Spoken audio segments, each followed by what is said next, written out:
Si vous vivez en campagne, il y a de fortes chances que vous ayez déjà vu ce genre d'affiche. Né au cœur d'une forêt du Midwest américain, il est le cauchemar de vos voitures. Grand pied, ou plutôt grand pneu, on va parler aujourd'hui de Monster.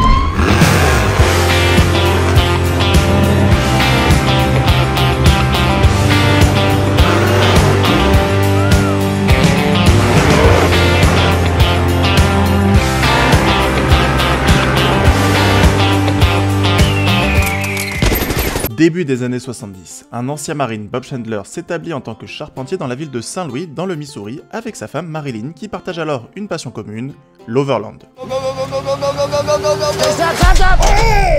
Malheureusement, son cheval de travail, un Ford F350, n'est pas le plus fiable et il doit souvent le réparer, et bien qu'il existe des pièces à foison, aucun revendeur de pièces aux alentours. C'est décidé, Bob deviendra en 1975, avec son copain Jim Kramer, propriétaire de Midwest 4-Wheel Drive and Performance Center, un lieu où vous pourrez trouver de tout pour votre 4x4 adoré. À l'époque, pas d'Instagram, de YouTube et autres TikTok pour promouvoir son entreprise, mais quand on a le temps de s'ennuyer, on trouve aussi des choses à faire. C'est ainsi qu'il engagera 4 4x4 équipés des pièces de son atelier dans des compétitions très populaires à l'époque dans les campagnes, remontant même avant l'ère du charbon, où les paysans venaient montrer la puissance de leurs chevaux, je veux dire littéralement, dans des concours de pooling. Et quand finalement on a décidé que maltraiter ces pauvres bêtes était mal, on les a mis au chômage et on a remplacé ça par des tracteurs. Le tracteur pooling était né. Au travers de ces concours, Bob Chandler jouira d'une très bonne réputation, à tel point qu'en 79, ils devront déménager pour de plus grands locaux. Mais Chandler est un Américain, ces petits concours ne sont pas suffisants pour montrer ses capacités, il lui faut... Dans son atelier, il récupère son F250, lui greffe un moteur V8 de 7,5 litres, le tout sur un châssis d'engin militaire à 4 roues directrices. Et pour agrémenter tout ça, il lui installe des pneus de tracteur d'1 mètre de diamètre. Tester les capacités de ce 4x4 totalement redimensionné, il aligne 2 voitures et leur roule dessus sans ménagement. Demande à un ami de filmer la scène qu'il diffusera dans toutes les télés de son magasin.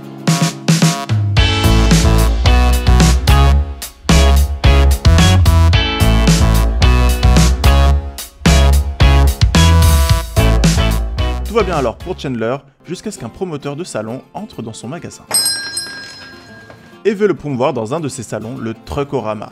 Chandler n'est pas chaud, il ne voit pas des personnes se déplacer pour voir un pauvre type écraser des voitures. Pourtant, quand en 81, alors à bord de Bigfoot, il se retrouve face à un parterre de 4 voitures, la foule est bien présente et acclame alors Bob Chandler comme un héros. Le coup de pub sera si gros que Bigfoot étant tellement demandé, Bob construira un deuxième pour son ami Jim Kramer pour parcourir les divers événements de tractor pooling. Et du coup, pendant la mi-temps de ces événements, entre franchissements ou encore du dragster dans la boue, il fait le show avec son énorme 4x4. Ces shows deviennent vite populaires de par le fait qu'il ait souvent lieu dans des villes où rares sont les animations proposées. Mais comme toujours, quand une bonne idée fait parler d'elle, elle est critiquée. Nombreux sont ceux voulant tirer la couverture. Une personne dira que Bob a pris l'idée de son père, qui avait monté alors une Ford Model A sur des pneus d'avion, dans le but de traverser l'hiver alaskaïen. Mais peu importe, Ford sponsorise Chandler en 83 et en 84 face à la concurrence, plutôt que de se fermer. Chandler a l'idée de vendre des Monster Trucks et de s'associer à leur propriétaire pour fonder la MTRA. Mais ce sera une autre association qui sera responsable de l'explosion du phénomène Monster Truck. Si les catcheurs ont la WWE, ces lutteurs à la grosse mécanique, en 92, auront la Monster Jam.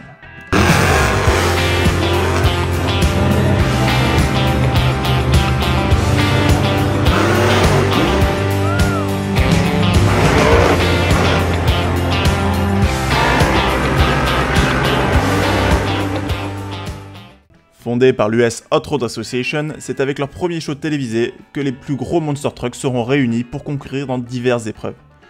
Et si au début c'est une simple course, ils se rendent vite compte que ces machines démoniaques sont capables de bien plus, et les épreuves se divisent alors.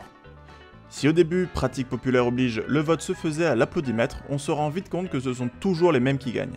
Alors, il est décidé pour rendre la pratique plus sérieuse de faire un jury composé de pros, stars et de membres du public élus durant l'événement. Avec ce genre de compétition, le simple 4x4 surélevé devient une machine de guerre. Châssis tubulaire sur lequel on vient poser une carrosserie de 4x4 en plastique, comme ta voiture radiocommandée.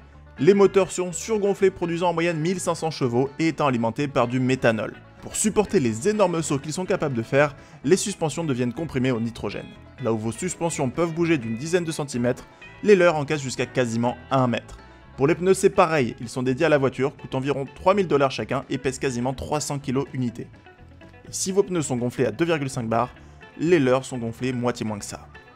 Lionel Hancock tentera le premier backflip, suivi en 2009 par nul autre qu'un certain Travis Pastrana énervé qui n'y arrivera pas, mais finalement, à la Monster Jam de 2010, Cole McQueen le réussira.